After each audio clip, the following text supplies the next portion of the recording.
అజ్ఞానమనేటటువంటి కటిక చీకటిని తొలగించగలిగినటువంటి దీపము గురువు కనుక ఆ చీకట్లు తొలగించవలసినటువంటి వాడు చీకట్లో వచ్చి జ్ఞానదీపాన్ని ఇవ్వాలి. అందుకే కృష్ణ పరమాత్మ యొక్క అవతారం వచ్చినప్పుడు చీకటి కేవలం మనుష్యులకు కాదు, సమస్త ప్రాణులకు చీకటి.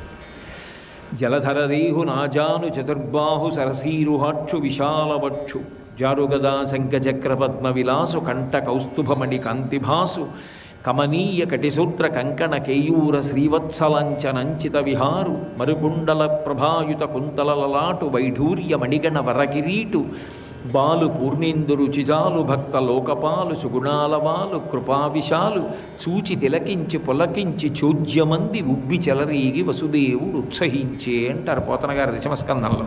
శ్రావణ మాసంలో బహుళపక్షంలో అష్టమి నాటి అర్ధరాత్రి వేళ వచ్చాడు. ఎందుకు వచ్చాడు అంటే ఈ లోకంలో బాగా చీకటిగా ఉండేటటువంటి నెల శ్రావణ మాసం. అందుకే నభోమాసం అని పిలుస్తారు శ్రావణ మాసాన్ని.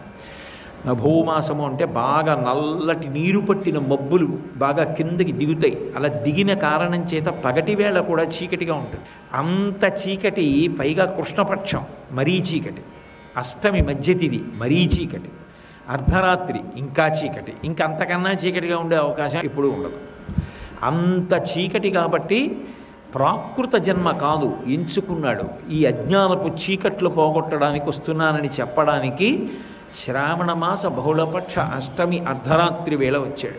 కృష్ణపక్షం కాబట్టి పితృదేవతలకు చీకటి, అలాగే దక్షిణాయనం కాబట్టి దేవతలకందరకు చీకటి, అథవా సమస్త ప్రాణులకు చీకటి. దేవతలకు చీకటి, పితృదేవతలకు చీకటి, రాక్షసులకు చీకటి, మనుష్యులకు చీకటి, అందరికీ చీకటి. అంత కటిక చీకట్లో వచ్చాడు. వచ్చి తాను కారాగారంలో వచ్చాడు.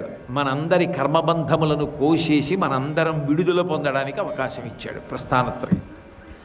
అందుకే అర్ధరాత్రి శ్రావణ మాసంలో ఆయన వస్తే అక్కడి నుంచి 6 నెలలు లెక్క పెడితే అర్ధరాత్రి శివుడు వస్తాడు జగద్గురువుగా, జ్యోతిర్లింగం అవుతాడు. అందుకే శ్రావణం నుంచి భాద్రపదం, ఆశ్వీజం, కార్తీకము, మార్గశీర్షము, పుష్యము, మాఘము దగ్గరికి వచ్చేటప్పటికి మళ్ళీ మహానుభావుడు మహాశివరాత్రి నాటి వేళ అర్ధరాత్రి వేళ లింగోద్భవం. ఆపాతాళ నభస్థలంత భువన బ్రహ్మాండమావిస్ఫుర జ్యోతిస్ఫాటికలింగమౌలి విలసత్పూర్ణేందువంతామృతై అస్తోకాప్లుతమీకమీశమనిశం రుద్రానువాకాన్ జపం ధ్యాయే దీప్సిత సిద్ధయే ధ్రువపదం విప్రోభిషించేచ్చివం బ్రహ్మాండవ్యాప్తదేహాభసిత హిమరుచాభాసమానాభుజంగై కంఠే కాళాః కపర్దాః కలిత శశికళాశ్చండ కోదండహస్తాః త్రిక్షా రుద్రాక్షమాలా సులలిత వపుషశాంభవా మూర్తిభేదాః రుద్రాశ్రీ రుద్రసూక్త ప్రకటిత విభవాన ప్రయచ్చస్తు సౌఖ్యం అంటారు. అర్ధరాత్రి వేళ లింగోద్భవం అంటే కటిక చీకట్లు పోగొట్టడానికి జగద్గురువై శంకరుడు వచ్చినటువంటి వేళ. 6 నెలలకొకసారి అర్ధరాత్రి వేళ జగద్గురు స్వరూపంగా వస్తూ ఉంటారు శివకేశవులు. అది ఇద్దరి మధ్య అభేదతత్వం అనడానికి.